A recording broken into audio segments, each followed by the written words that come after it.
বন্ধুরা, অনেক দিন তোমাদের সামনে আমি চলে এসেছি। তো অনেক গল্প, অনেক কথা তোমাদের সাথে বলবো। তোমরা যদি আমাকে সাপোর্ট করো তো অবশ্যই সব কিছু নতুন নতুন ভিডিও সব কিছু তোমাদের সামনে তুলে ধরবো। তো পরে এসে গেছি। এখন আমি বিয়ে হয়ে গেছে আমার বিবাহিত জীবনে। তো আগে একটা লাইফস্টাইল ছিল, এখন একটা লাইফস্টাইল। সব কিছুই আমার ডেলি লাইফস্টাইল বা সব কিছুই তোমাদের সামনে তুলে ধরার চেষ্টা করব। কিন্তু তোমাদের আমাকে সাপোর্ট দিতে হবে। যদি সাপোর্ট না দেয় তো অবশ্যই হবে না।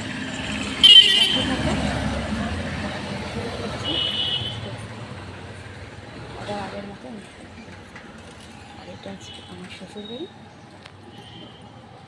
আজকে মহাচণ্ডী পুজো ছিল, তো দেখতেই পাচ্ছি আমি প্রসাদে পুজো আছে আমার মহাচণ্ডী পুজো।